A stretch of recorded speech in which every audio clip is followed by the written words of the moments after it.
Silakan duduk Bapak Ibu, saudara sekalian.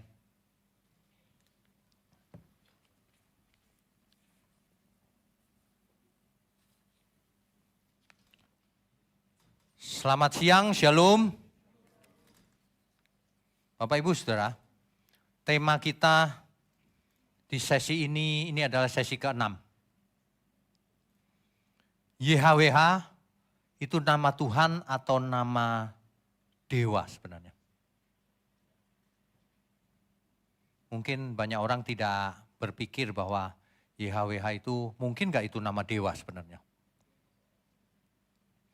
Sebelum kita membahas itu, saya cuma mau ingatkan bahwa Elohim, sebutan umum Elohim itu dipakai untuk menyebut nama dewa-dewa juga. Misalnya, di Kanaan ada banyak dewa, dewa Baal, Moloch, dan sebagainya. Itu disebutnya Elohim, Elohimnya Kanaan. Makanya Elohim kita identifikasinya jelas, yaitu Elohimnya Abraham, Ishak dan Yakub. Bukan Elohimnya yang lain, yang melalui keturunan Ishak diperkenalkannya ke Yakub Israel. Nah, di kitab Yesaya dikatakan, tidak ada Elohim selain aku, YHWH. Tidak ada juru selamat selain aku, YHWH. Itu. Jadi jangan berharap bisa selamat kalau kita tidak datang kepada Sang Juru Selamat. Bapa di surga mengutus putranya satu-satunya, Tuhan Yesus. Barang siapa tidak menghormati sang anak, artinya dia tidak menghormati sang Bapa. Ada orang yang punya ide mau langsung ke bapaknya, anaknya dikesampingkan. Tidak menghormati Bapa itu. Ya, oke. YHWH berasal dari akar kata hayah, yang berarti ada atau menjadi. Hayah. Ya. Di dalam Keluaran 3 ayat 14 Tuhan menyatakan namanya. Ehyeh Asher Ehyeh. Aku adalah aku.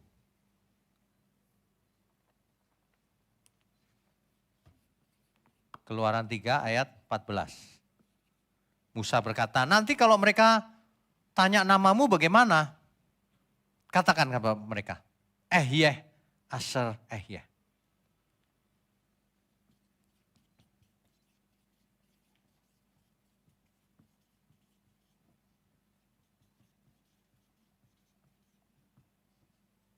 Diterjemahkan menjadi, aku adalah aku.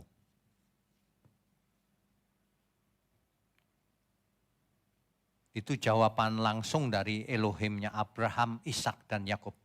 Allah kita. Ya. Ehyeh Asher Ehyeh ini sebenarnya kalau kita bedah secara linguistik, kata Ibraninya, itu artinya begini. Aku itu dulu ada. Sekarang juga ada. Nanti juga ada. Itu artinya sebenarnya. Jadi dia hadir di segala waktu, bahkan di luar waktu. Itu artinya aku adalah aku, Ehyeh Asher Ehyeh. Katakanlah bahwa Ehyeh mengutus aku. Nah, jadi begitu ya. Dari sinilah maka ungkapan nama YHWH itu muncul, dipahami sebagai bentuk ketiga orang tunggal. Dari kata hayah, yang artinya adalah dia itu ada. Dia sudah ada dan dia akan ada terus. Atau dia adalah. Atau dialah yang menyebabkan segala sesuatu. Kausa prima, dia yang menyebabkan. Ya, nah itu. Jadi Tuhan adalah pribadi yang selalu ada, tidak berubah, sumber dari segala sesuatu. Itu ya. Intermezzo, kemarin ada yang WA ke saya. Dia tanya ini, saudara. Wahyu 3 ayat 14.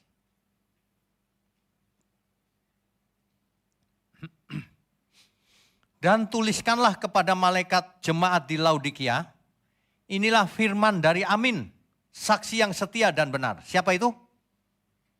Siapa yang dimaksud Amin, saksi yang setia dan benar? Yesus.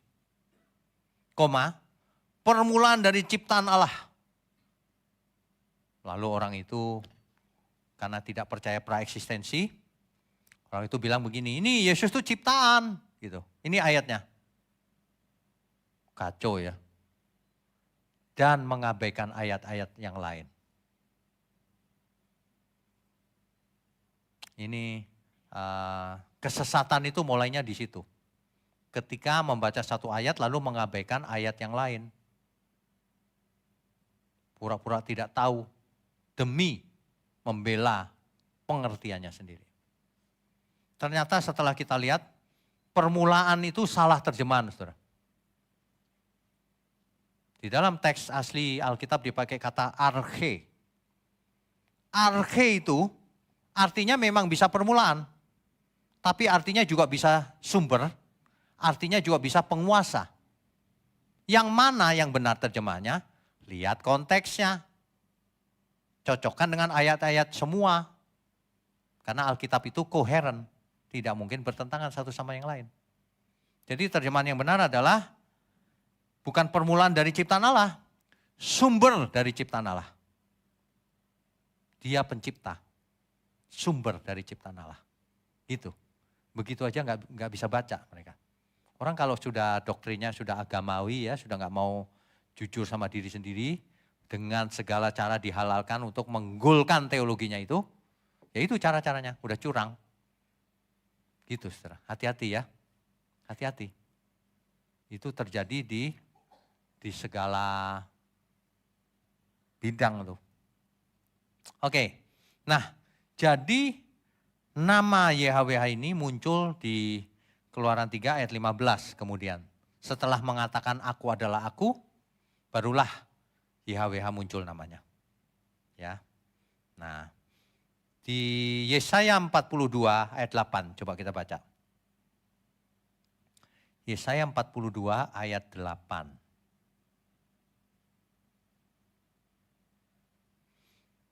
Aku ini Tuhan huruf besar. Aku ini YHWH. Itulah namaku. Aku tidak akan memberikan kemuliaanku kepada yang lain atau kemasyuranku kepada patung. Jadi Tuhan sendiri yang menyatakan diri, namaku itu YHWH. Ingat ya, kalau ketemu huruf Yod He Waw He atau YHWH, jangan langsung dibaca Yahweh atau Yehova. Apa ini bacanya? Itu yang dipersoalkan. Kalau orang curang itu begitu, ketemu ini Yahweh. Bukan Yahweh, nggak ada huruf hidupnya. Ini Yehova, nggak ada huruf hidupnya kamu baca. Ingat, jangan menyebut nama Tuhan sembarangan. Baik secara literal maupun figuratif. Kalau nggak tahu jangan sebut. Kamu nyebut, kamu nggak sopan. Ngawur nyebutnya. Cari dulu buktinya, kamu nggak takut firman Tuhan ya. Siapa menyebut nama Tuhan sembarangan, itu bersalah di hadapan Tuhan. Makanya suatu hari saya mau bahas tuh. Manusia itu harus punya logika. Logikanya nggak jalan. Dibohongin sama iblis. Logika itu harus dipakai. Diciptakan Tuhan untuk kemuliaan Tuhan. Jangan logika dipakai untuk melawan Tuhan. Logika itu dipakai untuk ditundukkan diri kepada Tuhan. Tapi harus dipakai. Jangan ditaruh di, katanya dengkul. Manusia dikasih akal budi itu ada artinya. Supaya manusia bisa membedakan mana benar, mana salah. Supaya manusia bisa beretika. Supaya nalarnya itu jalan. Ya, jangan hidup aja sekali aja mistis. Kan banyak yang mistis tuh hidupnya. Nanti mesti dibedakan, mistis dan mujizat itu beda. Nanti dikhotbahkan khusus, mistis. Ya, banyak orang mistis. Mujizat itu nyata tapi bukan mistis. Beda itu. Nanti harus dikhotbahkan khusus tentang itu. Ya, oke. Akulah YHWH, itu namaku. Aku tidak akan memberikan kemuliaanku kepada yang lain. Itu Yesaya 42 ayat 8 tadi, saudara. Ya, jadi tidak diragukan bahwa Tuhan kita, Elohim kita itu memilih nama Yahweh memang untuk dipanggil. Tapi ingat, arti sebuah nama bukan bunyinya yang penting. Bukan sebutannya yang penting.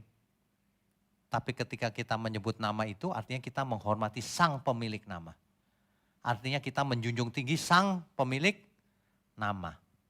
Nama Tuhan maksud saya ya. Artinya kita menundukkan diri di hadapan sang pemilik nama, yaitu nama Tuhan. Bukan soal, tuh bener kan aku ngomongnya, oh bener tok percuma.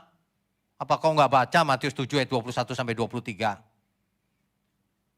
Percuma kau panggil Yahweh, Yahweh.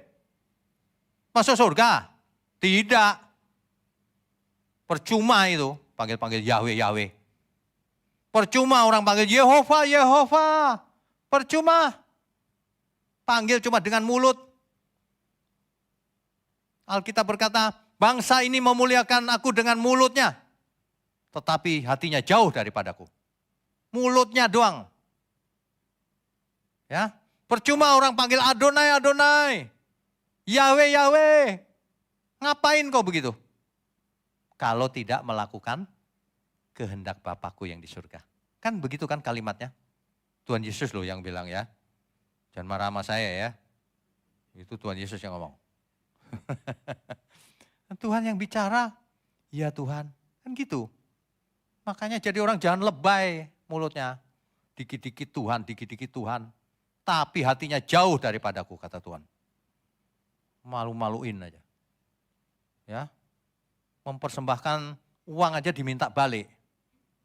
Gak punya logika sih.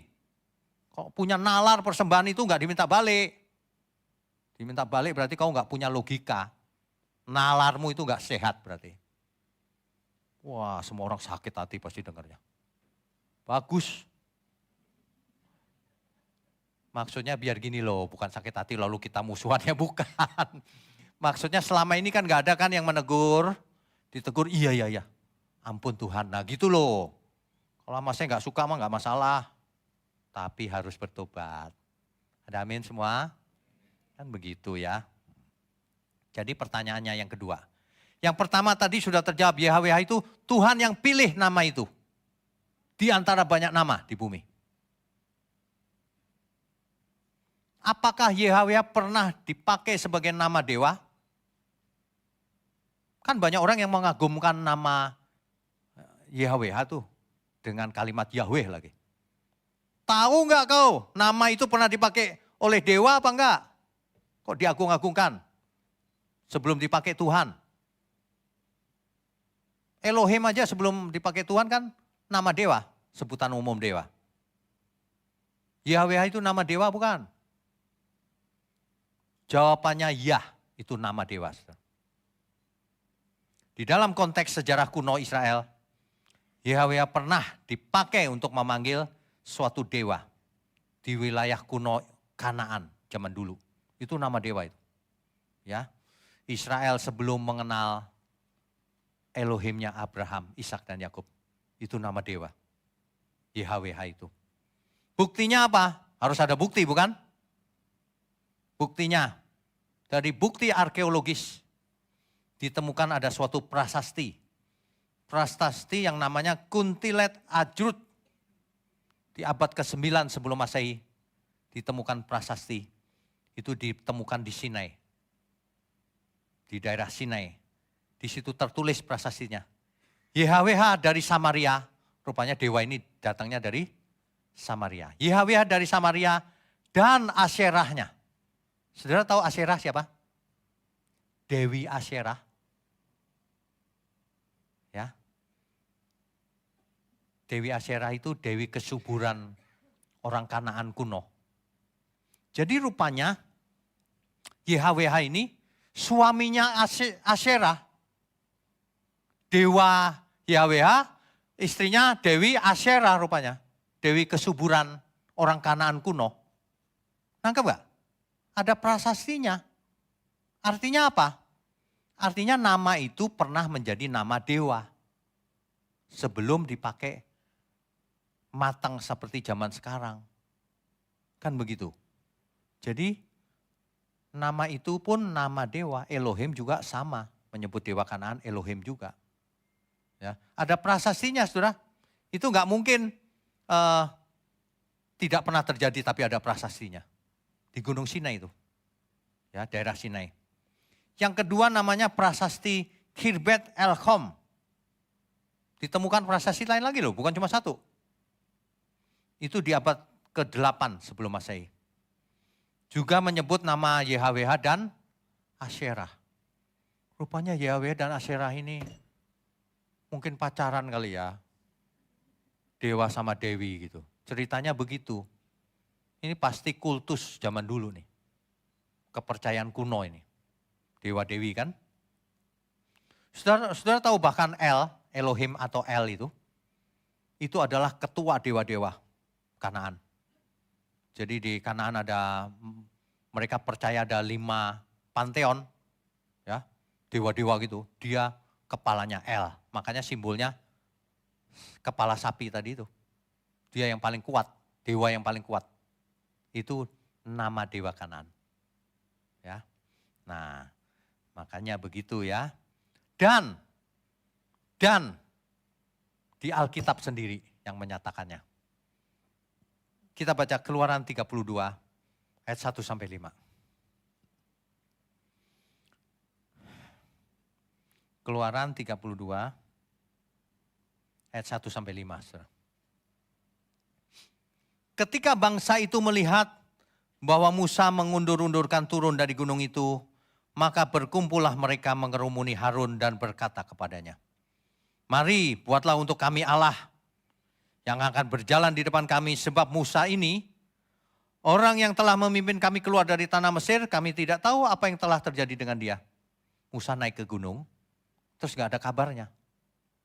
Hari itu belum ada WhatsApp, belum ada mobile phone. Kalau ada kan gini tanya, Musa, gimana lu? Ngapain di atas sana?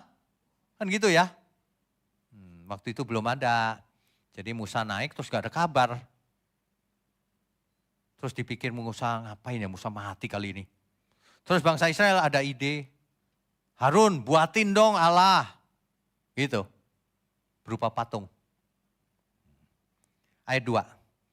Lalu berkatalah Harun kepada mereka, tanggalkanlah anting-anting emas yang ada pada telinga istrimu, anakmu laki-laki dan perempuan, dan bawalah semuanya kepadaku. Harun ini ya, aduh wakilnya Musa loh, kok malah begitu? Waduh, ayat 3. Lalu seluruh bangsa itu menanggalkan anting-anting emas yang ada pada telinga mereka dan membawanya kepada Harun.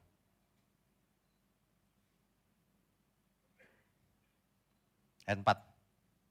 Diterimanya itu dari tangan mereka, dibentuknya dengan pahat dan dibuatnya daripadanya anak lembu tuangan. Anak lembu tuangan, patung anak lembu emas. Ya. Kemudian berkatalah mereka, "Hai Israel, inilah Allahmu, patung lembu emas yang telah menuntun kau keluar dari tanah Mesir." Gak punya logika itu. Patung lembu emas yang telah keluar dari Mesir katanya. Dibuat-buat sendiri, disembah-sembah sendiri. Ayat 5. Ketika Harun melihat itu, didirikannya mezbah di depan anak lembu itu. Harun termasuk bersalah loh saudara. Saudara gak perhatikan kalau baca Alkitab ya. Harun mendirikan mezbah di depan anak lembu itu. Lalu berserulah Harun katanya, besok hari raya bagi YHWH. Edan gak itu?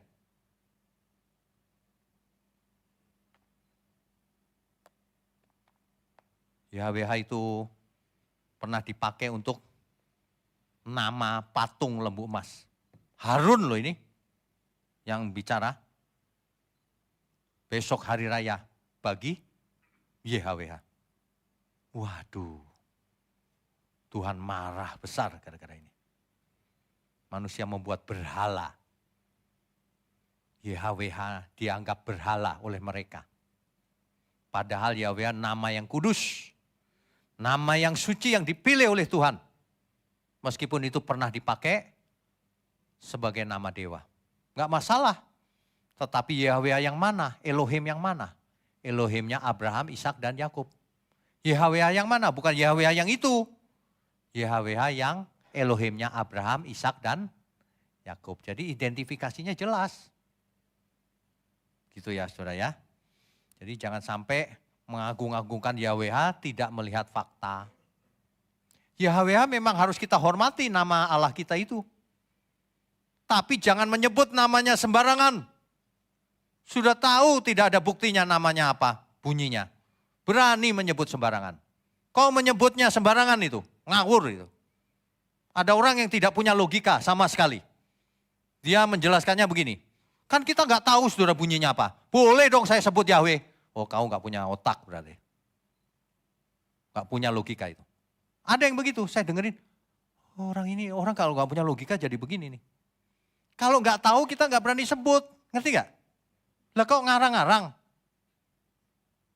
Heran nggak itu?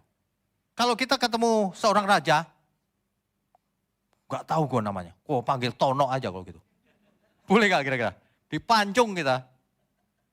Mestinya kalau kita nggak tahu namanya, Tuanku Raja, gitu kan? Yang mulia, kan begitu. Diganti dengan sebutan yang menghormati. Namanya perifrasa itu. Substitusi nama yang menghormati. Karena tidak tahu namanya. Bukan karena takut menyebut, bukan. Karena memang tidak tahu namanya. Lagi di Gunung Sinai ya. Sampai suaranya bergema. Aduh, ini ya. Aduh saudara. Orang-orang itu ya kalau nggak punya logika jadi begitu. Nggak takut sama Tuhan. Salah cara berpikirnya. Kita kalau nggak tahu namanya, kita kalau namu di tempat orang lain ya, namanya nggak tahu. Iya kan? Gimana? Permisi Bapak, gitu kan. Boleh gak ngawur? Permisi Tono. Bayangin kalau saya di mall gitu terus ketemu saudara, saya lupa namanya. Aduh, boleh gak? Halo Ton. Itu gak hormat loh saudara. Paling saya, Pak, maaf panggilannya siapa Pak? Kan gitu. Aduh, Bapak, kan gitu ya. Aduh, kalau seorang anak ya, panggil bapaknya nggak boleh loh nama aja. Iya nggak boleh sembarangan, sikap hatinya harus benar. Nah ini nggak tahu manggilnya bagaimana, sikap hatinya yakin lagi, ngawur itu namanya. Yang benar yaitu Tuanku, Tuhan, Adonai. Gitu. Karena nggak tahu bagaimana melafalkannya. Tanya ahli seluruh dunia. Ada nggak yang yakin bunyinya apa? Gak ada. Yang bilang Yehova Yahweh itu kan, nanti saya jelasin itu errornya di mana. Manipulasi, spekulatif itu.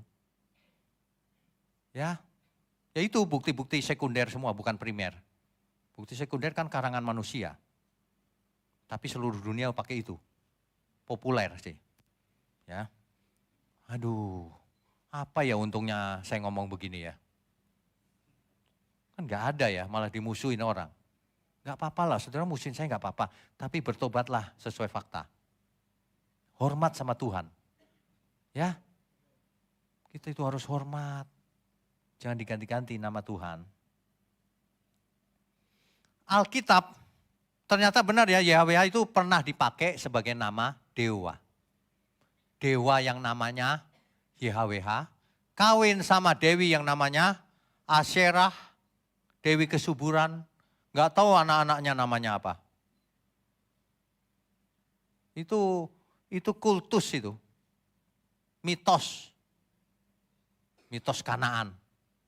Ya, nah, kenapa Israel memilih supaya Harun harus buat patung lembu emas? Kenapa? Saudara pernah berpikir nggak? Kenapa sih yang dibuat patung lembu emas? Kenapa nggak bikin kucing yang lucu gitu? Meong-meong. Kenapa nggak bikin tikus saja kecil? Kenapa nggak bikin gede manusia yang gede gitu? Bikinnya patung lembu emas. Kenapa kira-kira? Saudara harus tahu Israel itu keluar dari Mesir kan? Jadi mereka belajar budaya Mesir dan kepercayaan Mesir. Mereka lihat tuh seperti apa sih Elohim. Itu maksudnya. Pasti mereka lihat itu jejak-jejaknya di Mesir. Niru-niru. Bentuknya lembu emas. Kan gitu kan? Ya. Nah, terpengaruh saudara. Sebab di Mesir banyak dewa yang bentuknya lembu, sapi, atau banteng. Itu dewa-dewa Mesir tuh sebenarnya. Ya. Nah, jadi kalau Alkitab juga menulis pernah dipakai oleh orang Israel yang membuat orang marah itu, nama itu. Alkitab juga menegaskan bahwa nama Yahweh yang benar bukan untuk dewa. Itu namaku turun-temurun sampai selama-lamanya gitu. Ya. Nah, Keluaran 20 ayat 3. Jangan ada padamu Allah lain di hadapanku. Jangan ada yang lain ya. Itu maksudnya. Keluaran 32 ayat 1 sampai 5. Itu cerita tentang tadi itu. Yahweh dipakai untuk patung lembu emas. Wah, Tuhan marah besar. Nanti dibaca aja, Tuhan marah besar. Keluaran 32 ayat 10, Tuhan marahnya seperti apa? Keluaran 32 ayat 10. Oleh sebab itu, ini Tuhan ya, biarkanlah aku supaya murkaku bangkit terhadap mereka, dan aku akan membinasakan mereka, tetapi engkau akan kubuat menjadi bangsa yang besar. Yahweh yang sebenarnya marah sama bangsa Israel, mereka ingin dibinasakan, tapi Musa berdoa untuk mereka. Kan begitu ya. Di 2 Raja-Raja pasal 23, Raja Yosia membersihkan bait Allah dari penyembahan kepada Asyerah dan Baal. Baal bentuknya apa patungnya? Pernah lihat gak? Loh, gak pernah lihat ya? Di rumah gak ada Baal. Baal bentuknya seperti lembu kepalanya. Seperti patung apa ya? Seperti lembu. Seperti banteng gitu, kepalanya. Itu Baal. Ya. Jadi tidak heran kalau mereka bikin patung lembu, anak lembu emas. Ya. Di Asyera ini terkenal loh saudara, Dewi Asyera ini. Itu dewinya Kanaan, dewi kesuburan.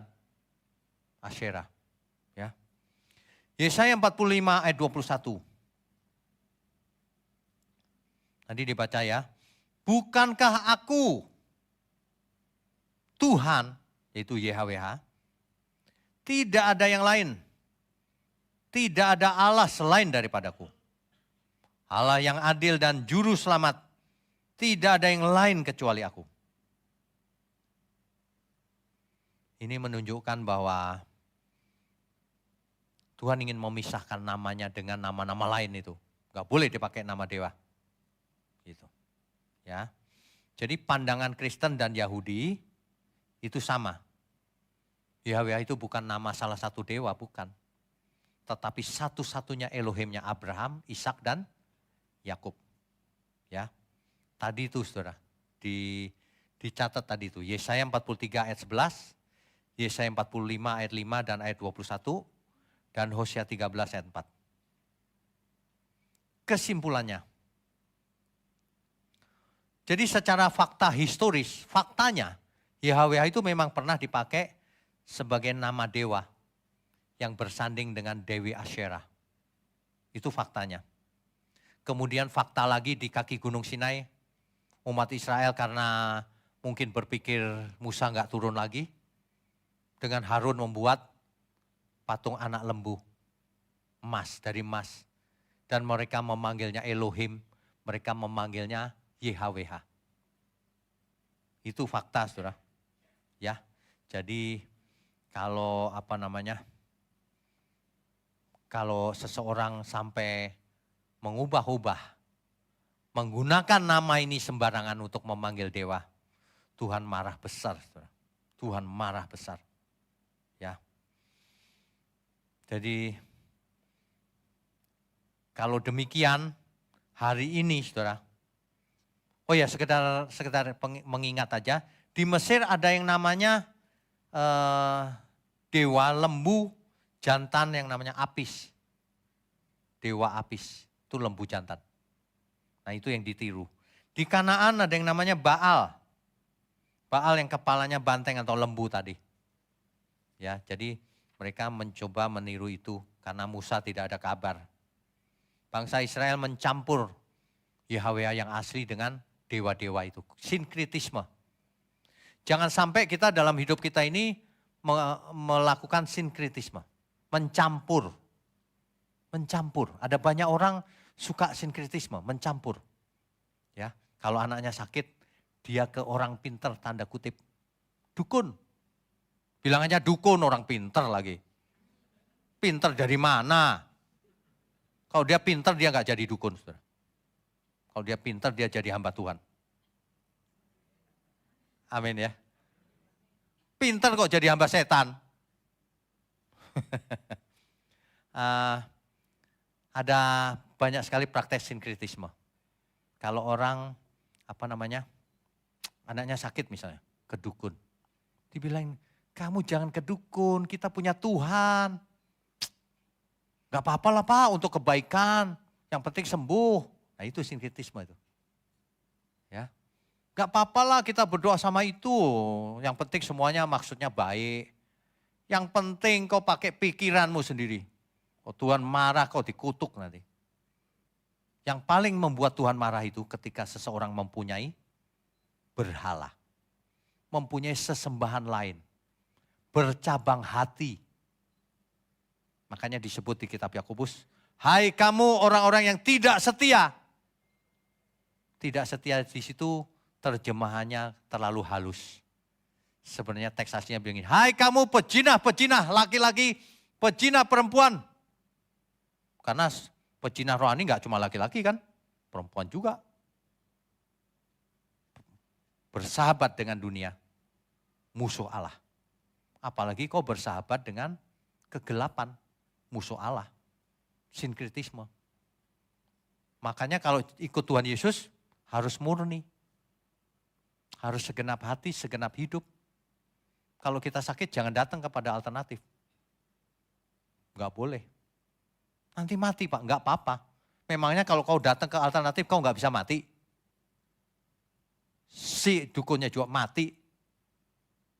Aneh enggak sih? Orang biasa datang ke dukun. Dukunnya kalau sakit ke dokter. Dokter kalau sakit, ke dokter juga. Ke dokter yang lain temannya ya. Temannya kalau sakit lagi, ke pendeta. Iya minta doain, udah pasti. Kalau udah pembandingan terakhir gitu, yang dicari dokter. Bukan, dokternya udah nyerah. Udah cepetan ya panggil ya. Saudara-saudaramu suruh ngumpul semua. Maksudnya apa? Meeting. Enggak, pokoknya suruh kumpul dulu deh. Itu. Nah itu dia. Terus akhirnya panggilin Pak Pendeta. Telat lagi. Kalau mau bertobat itu waktu masih sehat.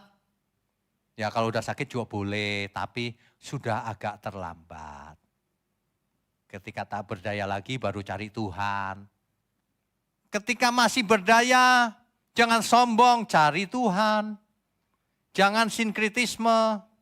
Kalaupun sakit gak sembuh gak masalah. Daripada sembuhnya karena kuasa jahat, itu pun cuma sebentar kok sembuhnya. Sebentar, habis itu mati lagi. Iya kan? Gak usah, kita harus hidup murni. Tidak ada yang lain, hanya Engkau Tuhanku. Gak ada yang lain. Kalau kita harus sakit gak sembuh, gak masalah. Tapi kalau Tuhan mau sembuhkan, pasti sembuh juga. Kalau kau ke tempat lain, belum tentu sembuh. Sembuh pun itu kutukan. Karena dimintain tumbal. Pikir baik-baik. Jangan anggap enteng. Banyak orang sinkritisme. Gak apa-apalah datang ke dia, yang penting sembuh. Oh ya kau gak hormat sama Tuhan berarti. Jangan pakai nama Tuhan. Copot itu. Kau ngaku-ngaku murid Kristus lagi. Tapi minta tolongnya ke dukun. Malu-maluin aja. Itu artinya kau gak percaya Tuhan bisa menyembuhkan. Iya dong. Kau datangnya ke dukun. Ada lagi yang jawabnya kurang ajar, saudara. Kalau dukun cepat, kalau Tuhan lama doa dijawab. Oh kau kurang ajar sama Tuhan. Kalau Tuhan jawab tidak. Puji Tuhan. Kan gitu yang benar. Benar gak? Ini benar gak nih? Amin. Kan orang ngajarinya gitu. Terus, minta terus. Tuhan sudah bilang tidak, kau cerewet sekali sih. Makanya kalau orang udah dewasa imannya, aku bersyukur Tuhan, di dalam sakitku ini aku dapat banyak pelajaran. Kan gitu kan? Saya kalau baca buku udah blur kan, saya ketawa sendiri tau gak? Bagus, supaya gak sombong. Iya dong? Kan, ya udah mata udah burem nih. Kalau baca pakai kacamata ya menjadi jelas, tapi kan gak enak gitu. Habis itu kayaknya pusing lah apalah gitu, males. Nanti saya mau cari teknologi yang baru. Pakai kacamata. Layarnya segede bioskop. Iya loh, di kacamata itu segede bioskop kan jadi terang lagi. Bisa tuh nanti suatu hari. Sebenarnya udah bisa sih sekarang. Cuman tunggu sebentar lagi deh biar teknologinya matang. Pakai kacamata, yang punya layar gede banget gitu. Enak kan gak pakai kacamata. Ya, ingat ya, jangan sinkritisme. Itu bangsa Israel itu kurang ajar, saudara. Musa naik bertemu Tuhan, dia bikin patung, coba. Coba, maksudnya apa itu? Dia gak percaya artinya. Satu gak percaya, kedua gak sabar. Ngancam Harun lagi. Buat patung.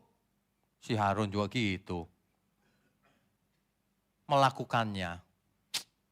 Capek deh. Hari ini kalau kita mengerti kebenaran seperti ini ya. Wah mantap saudara. Terima kasih Tuhan. Di dalam sakitku pun gak masalah. Tuhan sembuhkan. Gak masalah juga. Mantap, bersih. Kita tidak bersalah di hadapan Tuhan. Ya, damai sejahtera kita alami. Nanti ya, manusia itu sindromnya itu, aduh, nanti kita khotbahkan pelan-pelan. Manusia itu banyak sindrom, sehingga gak bisa jadi murid Tuhan Yesus. Sehingga hidupnya sengsara. Padahal gak perlu sengsara loh kita itu. Cuma ya itu, nanti kita khotbahkan 2 minggu lagi atau 3 minggu lagi ya. Ada banyak sekali Tuhan berikan hikmat loh. Kalau malam saya sendirian gitu ya. Anak-anak mulai tidur. Sama mamanya, saya sendiri di ruangan saya. Aduh Tuhan, hidup ini begini. Semua pasti fana.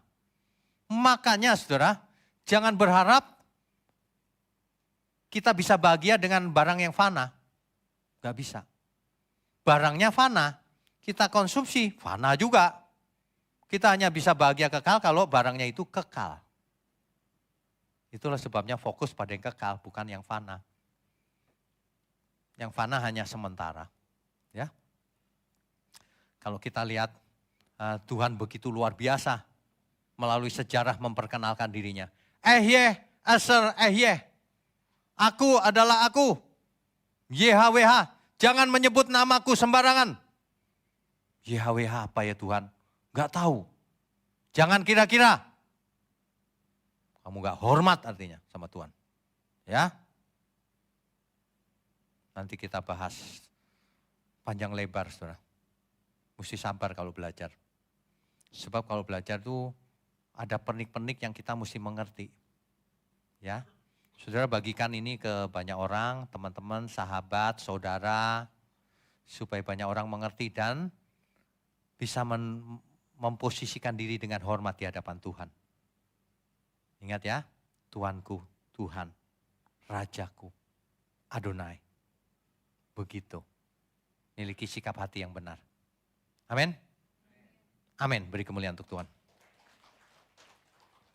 Baik, kita bisa lanjutkan dengan diskusi dan tanya jawab. Silakan.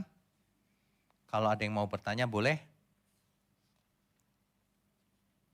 Disiapkan mic-nya.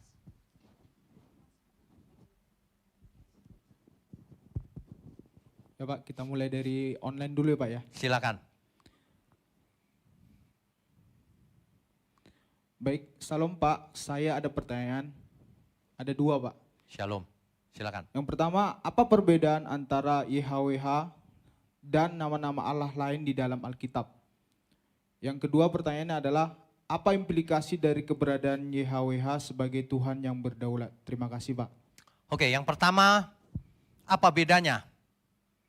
Kalau nama lain itu nama sebutan umum. Elohim itu umum. Sebutan umum. Tapi kalau kan nama El, kemudian ada belakangnya, ada gelarnya, El Shaddai. Itu sudah tidak umum menurut saya. Karena sudah menunjuk kepada suatu kejadian. El Roy, kita tahu artinya Allah yang melihat. Itu ketika Hagar ditemui oleh Tuhan. El Roy itu. Ya. Dan yang lain. El Shalom, memberi damai. Allah yang memberi damai. Nah itu sudah mulai spesifik. Tapi yang paling spesifik nama pribadi YHWH ini. Secara linguistik maupun secara konteks ini adalah nama pribadi. Inilah namaku turun-temurun sampai selama-lamanya. Artinya ini nama pribadi bukan nama umum.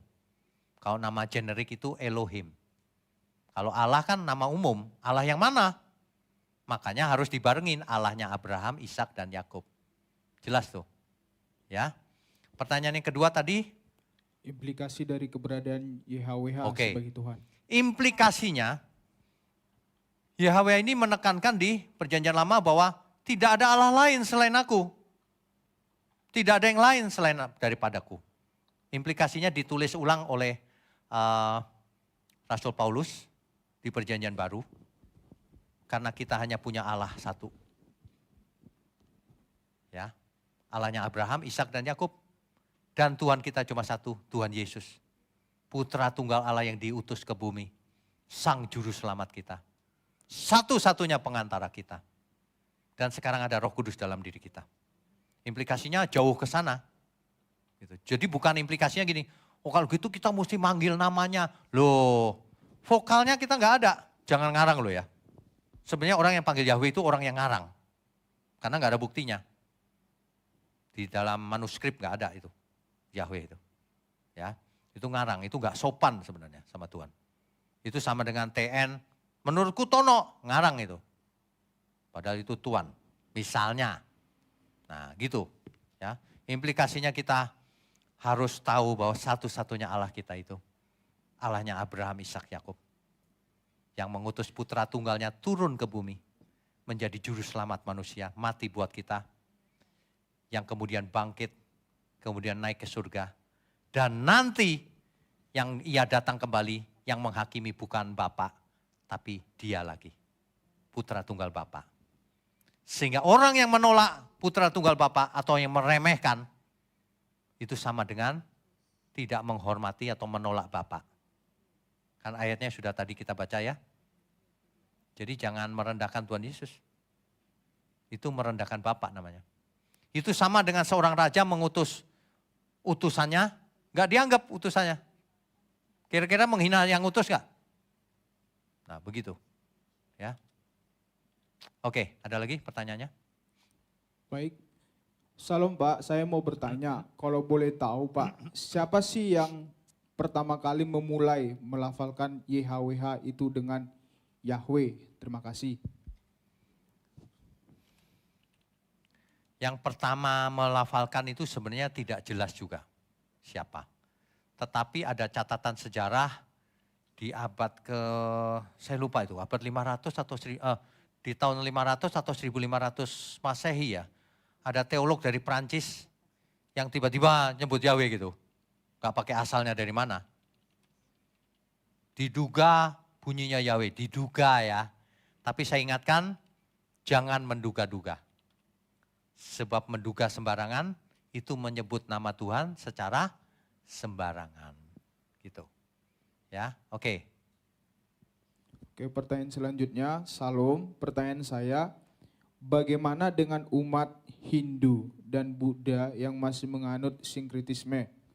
Apakah mereka juga percaya kepada YHWH? Terima kasih, mohon dijawab Pak. Kalau agama Buddha dan Hindu, tentu saja mereka tidak percaya YHWH. Mereka punya dewanya masing-masing, kan gitu. Tidak ada hubungan bahkan dengan YHWH. YHWH ini Tuhan yang Esa, yang satu. Yang memimpin bangsa Israel keluar dari Mesir. Elohimnya Abraham, Ishak dan Yakub gitu. Beda ya. Setahu saya agama Buddha juga beberapa macam, ada yang percaya adanya Tuhan, ada yang tidak. Kalau percaya Tuhan pun Tuhannya seperti apa tidak dibahas sih. Begitu. Oke? Oke Pak, untuk di online cukup. Oke, yang hadir di sini silakan angkat tangan kalau mau bertanya boleh.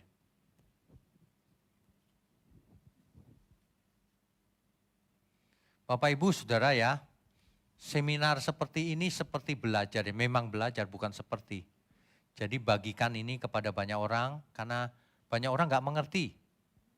Tidak ada yang mau bahas begini Pak. Gak ada untungnya buat mereka. Justru yang orang lain tidak mau bahas, saya mau bahas. Ya, kan zaman sekarang gereja mau dapat banyak visitor kan, pengunjung. Mesti buat yang enak-enak gitu. Kalau saya enggak. Kalau di GMM kita tekanannya adalah kebenaran firman yang mula-mula. Yang sesuai Alkitab saja. Oke, ada? Kok tidak ada? Biasa, masih dingin. Kalau mesin tuh masih dingin. Nanti begitu ada yang nanya gitu.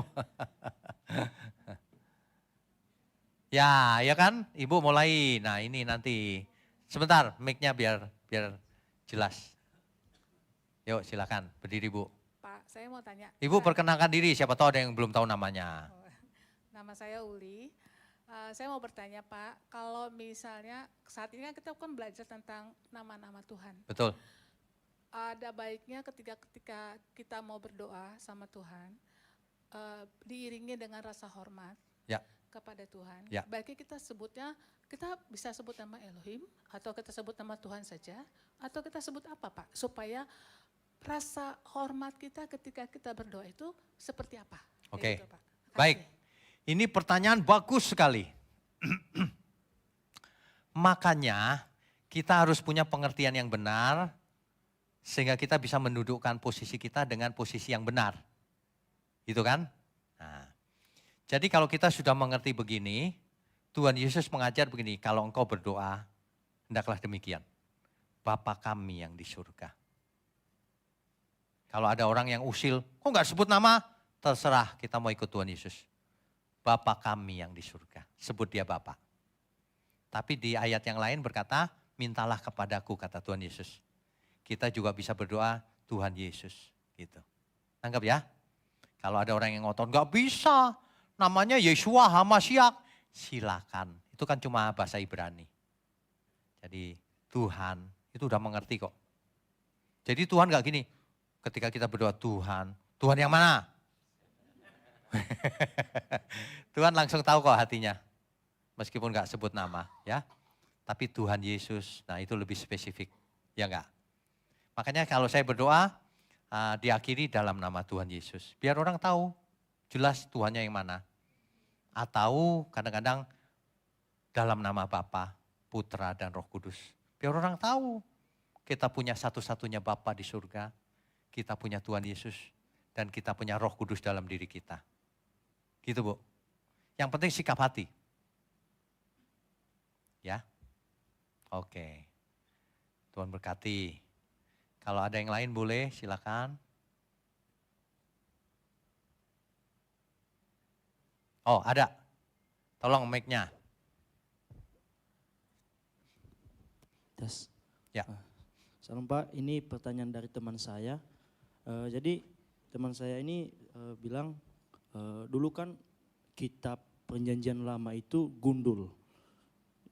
Bagaimana? Gundul, nggak ada apa namanya, nggak ada vokalnya. Hurufnya, ya, Ya. betul. Terus di abad ke-6 sampai ke-10 ada istilah yang teks Masoret. di mana semua teks PL itu dikasih vokalnya.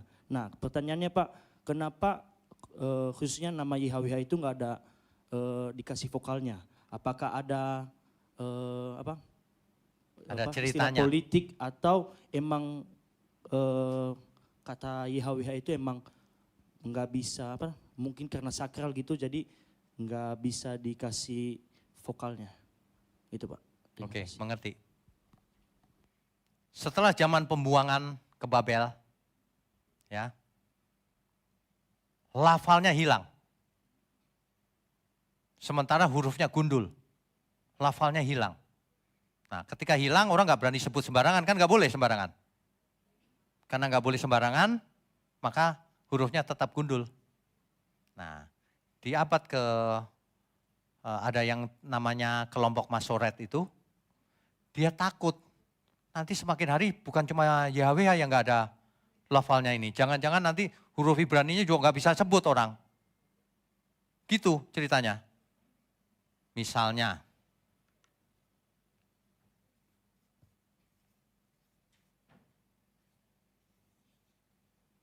ini gundul nih hurufnya. Mereka takut kalau generasi berikutnya ketika melihat ini bunyinya apa ini? Nggak tahu. Makanya tim Masoret, kelompok Masoret menambahkan vokal di situ. Supaya generasi berikutnya kalau baca nggak salah. Ngerti nggak maksudnya? Supaya sesuai tradisi. Nah, ditambahkanlah begini.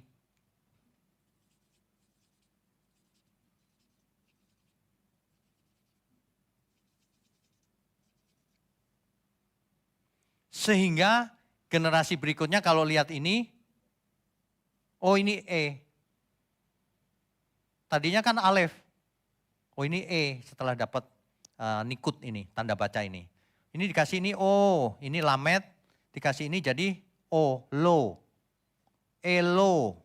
Ini ada di sini tanda baca ini artinya He jadi Hi. Ini M. Elohim. Gitu ceritanya. Yang lain jelas, tapi begitu kena nama YHWH, waduh nggak boleh salah nih. Kalau salah, waduh bisa mati aku, terkutuk. Gitu ceritanya. Makanya dalam penulisan penyalinan kitab Taurat, kalau ada salah koma aja, salah titik aja, bukan ditipex, seluruh kulit itu dilipat-lipat, berdoa minta ampun mereka. Ditaruh di gudang khusus yang namanya Genisa. Kumpulan yang salah tulis. Nanti dimusnahkan. Gitu ceritanya, nggak boleh salah. Apalagi nama Tuhan, nggak berani. Gimana supaya bacanya gimana, masa nggak dibaca? Ya itu tadi, kalau kita nggak tahu namanya, Tuanku, Tuhanku, Adonai. Adonai itu artinya Tuhan. Nah, bagaimana huruf ini supaya generasi berikutnya bacanya itu Adonai. Bagaimana? Supaya ini Yud, He, Waw, He. Dikasih tanda baca apa? Supaya orang nanti generasi berikutnya kalau ketemu huruf ini bacanya Adonai. Jangan salah, nanti kalau sembarangan malah salah. Ganti aja Adonai Tuanku gitu. Nangkap? Dikasihlah di sini tanda baca kodenya. Dikasih ini. Nah, ini tanda baca ini asalnya dari tanda bacanya Adonai. Nanti dibahas lebih lanjut ketika kita bahas ini. Bukan sekarang sesinya. Jadi tanda bacanya Adonai dipasangkan ke YHWH. Supaya kalau orang baca, loh, oh ini tanda bacanya Adonai nih, kalau gitu bacanya Adonai gitu. Ngerti gak? Jadi di bahasa Ibrani ada yang tertulis, ada yang terbaca. Tulisannya YHWH tapi bacanya Adonai. Padahal YHWH bukan singkatan Adonai, bukan. Tapi harus dibaca Adonai karena aslinya nggak tahu. Bukan karena takhayul. Bukan karena takut menyebut, tahu tapi takut menyebut, bukan. Karena memang tidak diketahui. Gitu. Jadi tanda bacanya dipasangkan, Adonai. Jadi kalau dibaca literal ya, orang nggak ngerti gitu ya. Bunyinya Yehowa. Padahal tanda bacanya ini Adonai. Itulah sebabnya ada orang yang panggil Yehova. Dia nggak ngerti ceritanya. Itu bukan untuk dibaca begitu, itu kode. Supaya bacanya Adonai.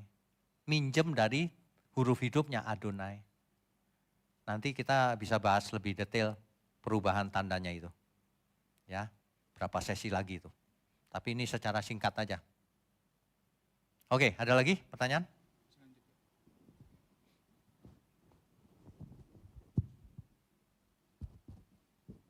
Dari ruangan masih ada Bapak Ibu? Belum. Kita lanjut dari online Pak ya. Boleh, silakan. Soalnya ada nambah lagi Pak. Salam Pak Wiknyo, sebetulnya dewa-dewi itu hanya karangan manusia saja atau memang ciptaan Allah juga? Itu karangan manusia. Nggak ada itu dewa-dewi itu. Itu karangan manusia, kultus. Kalau ada mana? Itu dewa Baal yang dibikin patung tinggi banget, bisa apa dia? Nggak bisa apa-apa dia, cuma patung. Makanya Tuhan kita datang sebagai manusia itu supaya membedakan dengan yang lain. Itu dewa Zeus punya anak Hercules. Kan dongeng itu. Mana ada Hercules? Kalau dibuat film boleh-boleh aja sih, namanya juga film. Benerannya ada Hercules turun ke bumi? Gak ada. Mitos itu. Tapi Yesus turun ke bumi. Manusia. Tercatat dalam sejarah, bukan dongeng. Begitu. Baik. Salam Pak, izin bertanya. Ketika Yesus mengatakan sebelum Abraham ada, aku telah ada. Kalau tidak salah itu menggunakan Eyeh, Aser, Eyeh juga. Merujuk ke Keluaran. Apakah ayat tersebut menunjuk Yesus adalah YHWH?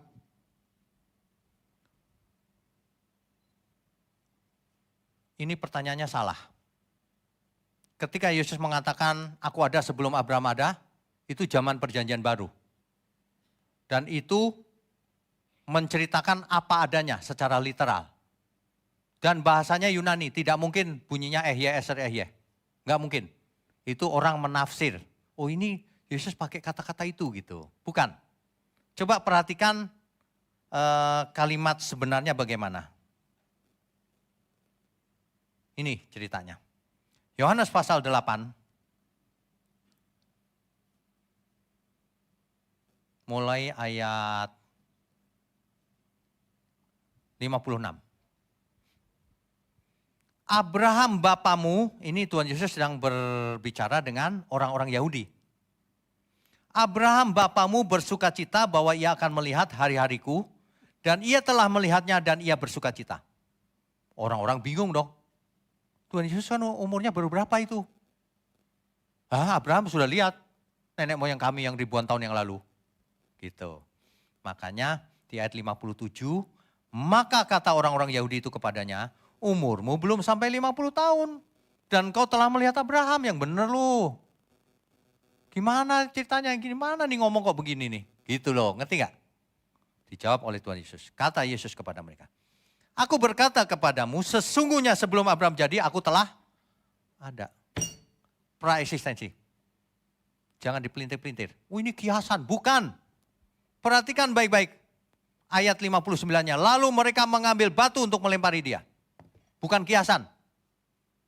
Kalau itu kiasan, oh firman itu sudah ada sebelum Abraham. Kira-kira marah gak orang Yahudi ambil batu? Ya enggak, orang juga udah tahu lagi. Kalau firman atau logos itu sudah ada dari dulu. Ini Yesus bicara, aku sudah ada. Orang-orang marah, ini berarti dia ngaku yang ilahi ini. Itu loh ceritanya. Jangan mau dibohongin, itu kiasan. Bukan, itu literal. Benar-benar Yesus menjelaskan, aku ada sebelum Abraham ada.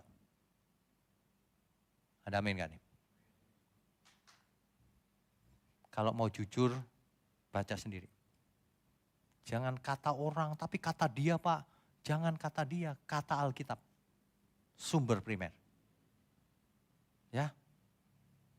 Ingat ya, di GMM ini disclaimer-nya cuma satu. Kita bukan menyerang siapapun, tidak bermaksud apapun. Bermaksud mendidik jemaat Tuhan dalam kebenaran. Jadi jangan gampang tersinggungan yang di luar sana, baperan. Saya sarankan kita semua merendahkan diri. Kalau lihat kebenaran, aminkan. Gitu. Ya. Oke, ada pertanyaan lain? Shalom Pak Wigno, saya Shalom. mau bertanya dua hal Pak. Yang pertama, bagaimana kita bisa dengan pasti tahu bahwa nama YHWH dulu digunakan untuk para dewa? Karena yang kita tahu Tuhan ada sebelum segala sesuatu, ada termasuk para dewa. Pertanyaan kedua, apakah Allah memilih nama panggilan YHWH pada saat Musa bertanya? Atau nama sudah ada dari ketika Allah ada? Yang nomor 2 dijawab minggu depan, itu topik minggu depan. Kapan YHWH dikenal Tuhan? Dikenal manusia? Yang pertama, tadi sudah jelas bahwa YHWH pernah dipakai untuk nama dewa, ada prasastinya di Gunung Sinai. Dan bangsa Israel sendiri pernah membuat patung lembu emas dan memanggilnya YHWH. Udah jelas, YHWH pernah dipakai sebagai nama dewa, itu faktanya. Tapi tentu saja YHWH yang kita sembah bukan nama dewa. Nama Elohimnya Abraham, Ishak dan Yakub, gitu loh maksudnya. Ya. Oke. Ada lagi? Mungkin dari ini yang terakhir Pak, dari online. Maaf Pak, sedikit keluar dari topik kita. Apakah Taurat itu sama dengan 10 hukum Tuhan? Banyak yang berpengertian bahwa kenapa hukum Tuhan masih berlaku untuk kita sampai saat ini, sedangkan ketika Yesus mati di kayu salib, segala hukum Taurat dan peraturan dibatalkan. Mohon penjelasan, salam dari Manokwari. Jauh juga ya. Puji Tuhan, rupanya bisa menarik sampai ke ujung bumi.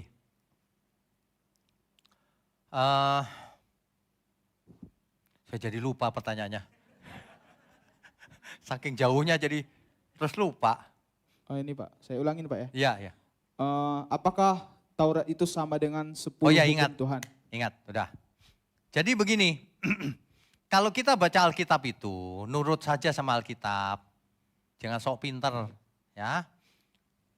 Dengan matinya ia sebagai manusia, Tuhan Yesus maksudnya ya, ia telah membatalkan hukum Taurat dengan segala perintah dan ketentuannya. Sebagian atau segala perintah? Segalanya, semuanya bubar. Gak ada lagi tuh. Kalau mau jujur ya, hari Sabat tuh gak ada lagi. Saudara. Karena setiap hari harinya Tuhan. Beribadah masa hari Sabat doang? Ibadah setiap saat, setiap hari. Kalau mau keras begitu. Cuma kalau saya ketemu orang yang merayakan hari Sabat, ya udah terserah lu deh. Gitu. Sebab kita merayakan juga hari Sabat. Jangankan hari Sabat, semua hari. Ya kan? Apalagi persepuluhan buah sulung, wah itu paling sensitif tuh. Jangan ngomong itu dong Pak. Batal. Gak ada lagi itu. Ya.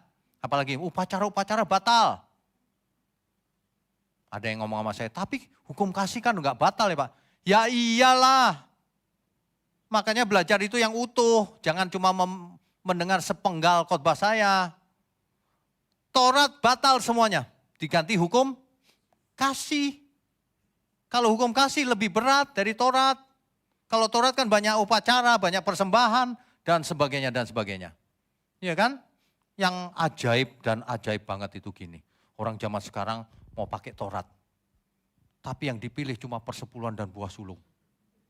Padahal ada 613 syariat Taurat. Hebat ya, pilihannya bisa tepat pas soal duit. Mantep tenan. Heran saya. Enggak heran sih sebenarnya. Dewa Mamon itu yang disembah sama mereka itu. Itu dewa. Ya. Nah, jadi Taurat itu dibatalkan semuanya.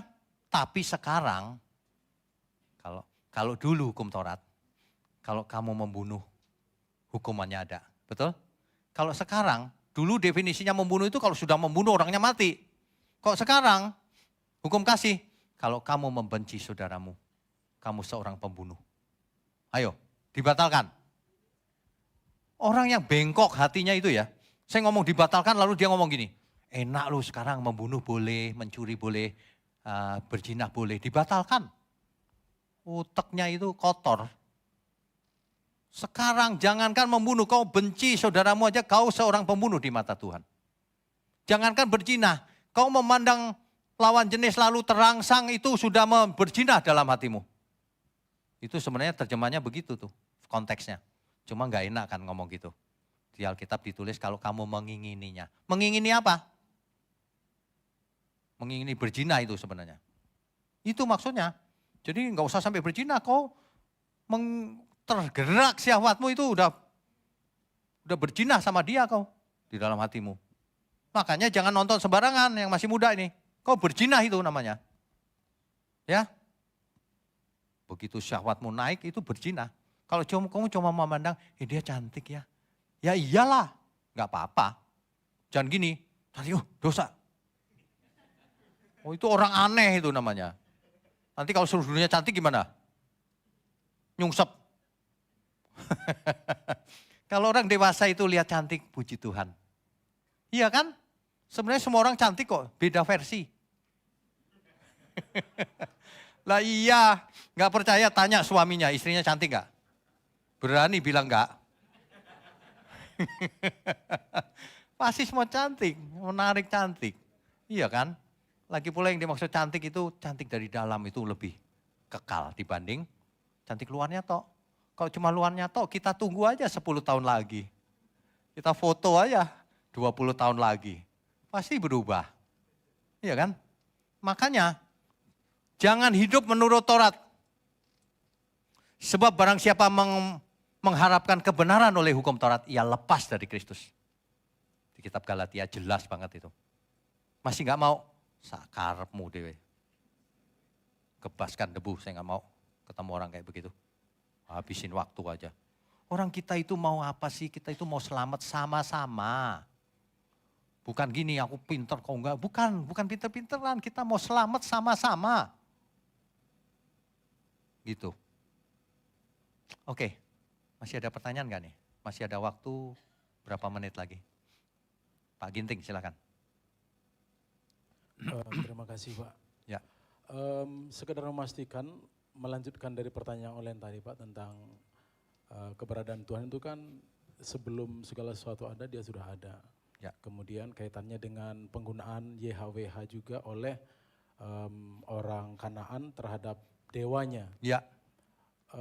Kalau kita lihat kronologinya kan seperti yang Bapak sampaikan tadi, prasasti itu ditemukan pada tahun Abad 9 sebelum abad Masehi. 9 dan abad ke-8 begitu Iya. Pak ya. Apakah itu berarti bahwa Itu di zamannya Yesaya loh itu. Bahkan sebelumnya. Betul. Nah sementara kan bangsa Israel atau lebih spesifiknya Tuhan memperkenalkan diri sebagai Asher. Asher itu kan sekitar 1300 atau 1200 sebelum Ya, Masehi. Berarti ya. 1400-an. nama itu sudah, Tuhan sudah memperkenalkan dirinya sebagai Asher itu lebih dulu ketimbang Betul.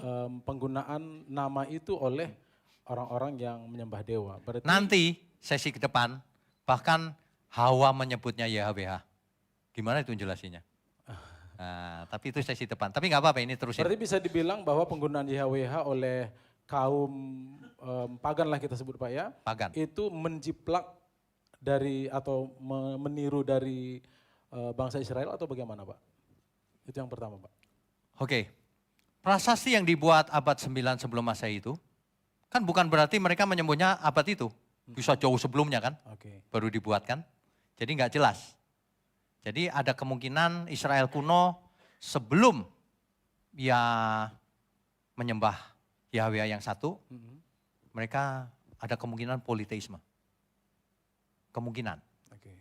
Nah itu sebelum zamannya Musa. Ada kemungkinan begitu, kita nggak tahu. Ya. Nah, Abraham sendiri sebenarnya harus sudah tahu. Elohimnya Abraham, Ishak, Yakub cuma satu. Kan gitu. Tapi ini maksudnya lari kemana nih nantinya? Apakah penggunaan nama itu mengikuti Oh ya oke. bangsa Israel yang sudah menggunakan sebelumnya, atau memang jangan-jangan seperti tradisi persepuluhan atau persembahan-persembahan itu kan juga lazim terjadi di Sebelumnya. bangsa-bangsa sekitar Israel. Ya. Mengingat bangsa Israel Lalu adalah- diadopsi. Betul, mengingat bangsa Israel kan bangsa yang cukup muda Pak, Ya. dibanding bangsa-bangsa lain. Ya. Ini catatan ini karena saking kunonya kita gak punya sangat detail. Artinya apa? Saudara mesti bisa berpikir secara logis banget bahwa apapun yang terjadi, entah bangsa Israel yang mengadopsi nama dari sebelumnya, atau pagan mengadopsi dari Israel sebelumnya, padahal itu juga Israel kuno, bukan bangsa lain loh. Itu Israel kuno yang menyembah itu, dewa itu. Nah, itu yang mana aja nggak penting. Yang penting kita tahu Yahweh yang sebenarnya itu siapa. Elohimnya Abraham, Ishak dan Yakub. Nah, itu namanya tautologi. Kalau kita ketemu sesuatu yang sulit, tautologi. Yang mana saja nggak penting, tapi ada hal yang penting gitu.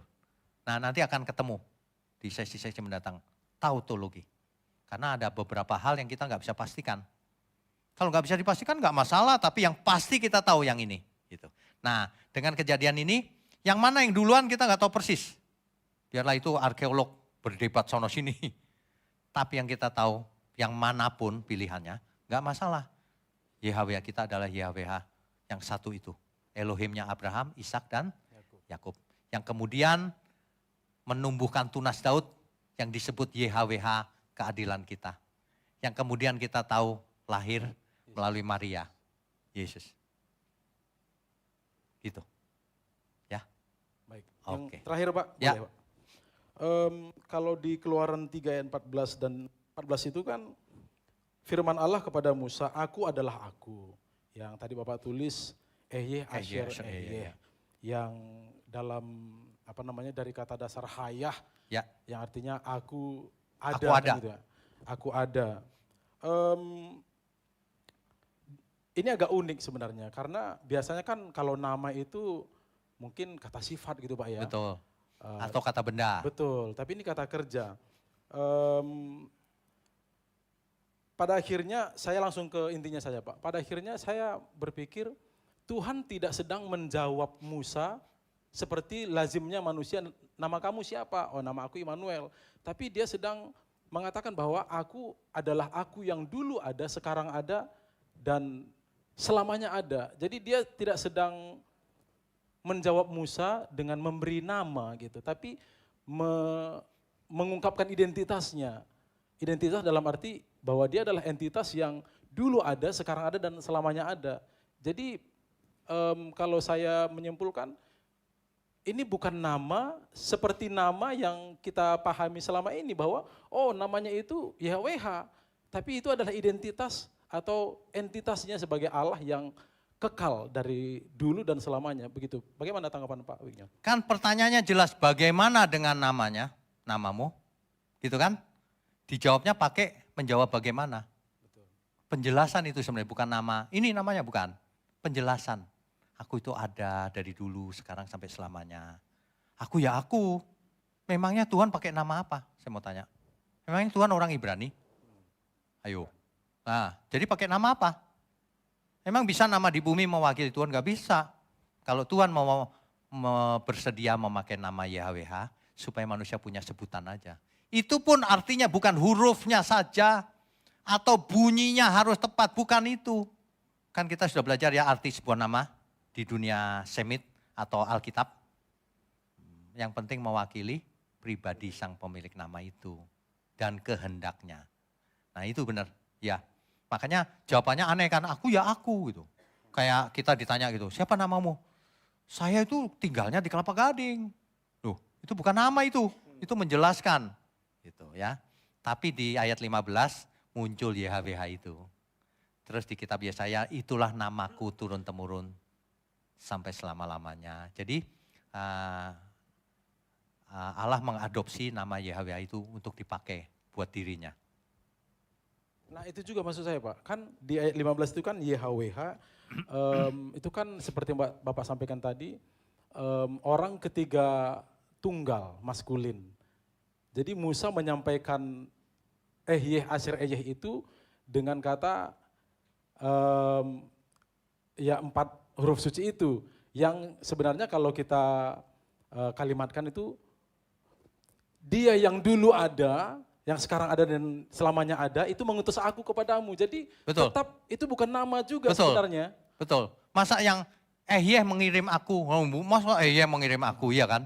Jadi itu pun bukan nama sebenarnya. Itu penjelasan. Betul. Itu penjelasan. Baik. Ya cuman yang ayat 15 itu tiba-tiba muncul YHWH itu. Nah, kapankah itu dikenal nanti sesi berikutnya? Baik, makasih Pak. Ya. Oke. Satu lagi pertanyaan terakhir.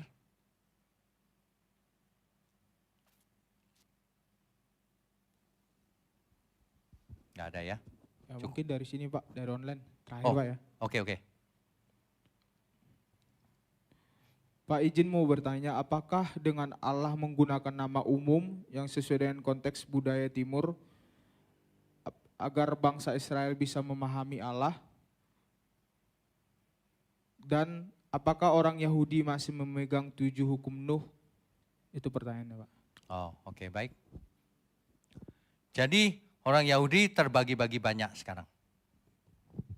Setelah terjadi diaspora tahun 70 Masehi, Bait Allah hancur kan? Semua pecah ke seluruh dunia. Ada yang ke Eropa, ada yang kemana-mana. Pecah, Israel hilang. Tapi ajaibnya ribuan tahun kemudian, semua kembali dan merdeka. Itu yang dimaksud perumpamaan buah ara. Pohon ara itu mulai bertunas. Nah itu, padahal tadinya kering. Nah itu maksudnya ya. Jadi Israel ini setelah kembali, sebagian itu sekuler, sebagian ortodoks, sebagian kecil mesianik yang percaya Tuhan Yesus. Kebanyakan sekuler. Nah, jadi kalau ditanya sekarang bagaimana? Ada yang ortodoks yang memegang Taurat tetap, meskipun tidak ada Bait Allah. Makanya Taurat tidak bisa dilakukan secara sempurna. Gak ada Bait Allahnya, padahal hukum Taurat adanya di Bait Allah melakukannya. Mereka ganti persembahan-persembahan itu dengan doa, diganti. Ya, terus persepuluhan buah sulung kan sudah nggak ada Bait Allah, mereka nggak lakukan lagi. Ya, jangan saudara mau dibohongin kalau ada orang pakai pakaian Yahudi, memang orang Yahudi, tapi dia bukan yang ortodoks pasti. Kalau yang ortodoks bilang nggak boleh itu, dosa itu. Taurat kok kau dikasih ke kau persepuluhannya, kasih ke Bait Allah. Baca nggak kau Maliaki 3 ayat 10? Kasih ke perbendaharaan Bait Allah. Gitu loh. Banyak orang nekat sih. Jadi Israel pun macam-macam, ada yang ortodoks, ada yang sekuler, ada yang ini. Nah yang ortodoks memegang Taurat, cuma Tauratnya tidak full seperti perjanjian lama, yang ada Bait Allahnya. Diganti doa di tembok tembok bagian barat, gitu loh ceritanya. Ya. Nah mereka yang ortodoks sedang menantikan Sang Mesias datang. Mesias kalau dia datang, dia meratakan pelataran yang sudah jadi milik, diduduki orang asing, dibersihkan, dikuduskan, dia masuk membangun Bait Allah lagi. Menurut versi yang ortodoks. Ortodoks pun ada beberapa versi lagi. Gitu, ya jelas ya. Nah kita yang percaya Tuhan Yesus, kita tidak mengharapkan pembangunan Bait Allah lagi. Untuk apa? Tubuhmu Bait Allah, Taurat dibatalkan, lah kok mengharapkan Bait Allah dibangun lagi? Ngerti gak itu? Banyak orang khotbah itu. Bait Allah ketika mau dibangun itu. Berarti kau bukan orang Kristen. Kau gak ngerti. Tuhan Yesus bersemayam, Roh Kudus bersemayam dalam diri kita. Kita tidak perlu Bait Allah secara fisik. Seandainya dibangun, apa yang terjadi? Boleh kita ke sana? Ya enggak lah, lu siapa? Goyim, kafir kau. Itu khusus umat Tuhan. Persembahan bakaran, persepuluhan buah sulung mulai lagi tuh. Gak ada urusan sama kita. Dan gak bakalan dibangun lagi. Kalau dibangun lagi, perang dunia. Ya? Oke, cukup? Baik, kita beri kemuliaan untuk Tuhan. Ada pengumuman atau enggak? Ada ya? Silakan.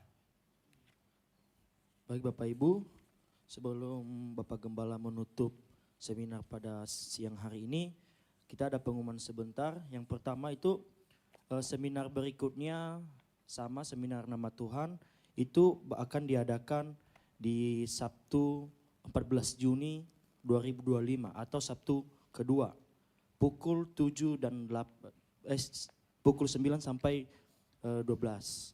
Yang kedua itu impartasi yang juga diadakan di hari yang sama, itu 14 Juni 2025.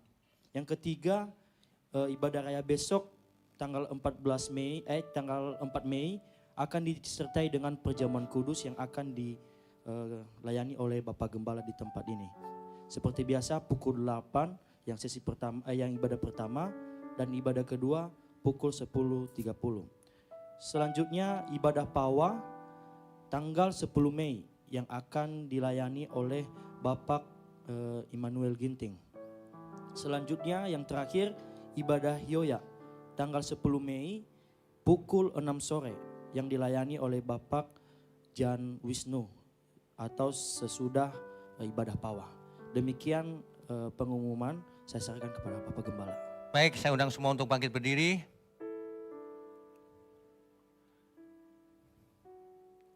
Langsung saja kita tutup ya, angkat tangan kita tinggi-tinggi. Bapa kami yang di surga, terima kasih untuk seminar di hari ini. Kami semua diberkati.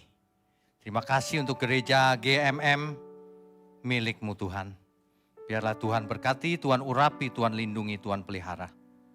Untuk menjadi berkat bagi banyak orang yang haus dan lapar akan kebenaran. Kau berkati juga seluruh pelayan Tuhan yang ada.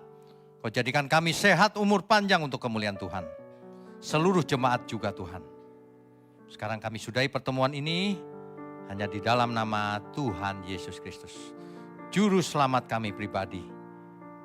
Juru selamat kami yang hidup. Haleluya, semuanya percaya katakan. Amin.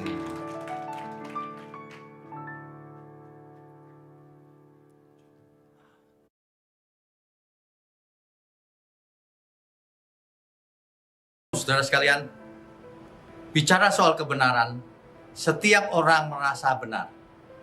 Makanya semua kecap di nomor satu kan. Ada orang yang mengatakan saya paling benar, ini paling benar, itu paling benar. Mana sebenarnya yang paling benar? Oleh sebab itu hadiri seminar 7 natur kebenaran dan aplikasinya. Seminar ini wajib dihadiri oleh para teolog, apologet, pengkhotbah, bahkan oleh para jemaat sendiri. Agar kita bisa membedakan manakah yang benar, manakah yang salah. Inilah alat uji kebenaran yang sangat objektif dan alkitabiah. Pastikan saudara ikut dan ajak seluruh saudara dan sahabat-sahabat. Bapak-bapak dan ibu-ibu yang terkasih dimanapun berada, yuk kita belajar pelajaran Alkitab bersama secara online. Setiap hari Rabu jam 7 malam bersama pendeta Bapak Wignio Tanto secara online, bisa melalui Zoom. Tetapi kita harus mendaftarkan dulu ke nomor berikut ini. Selamat bergabung dan Tuhan Yesus memberkati.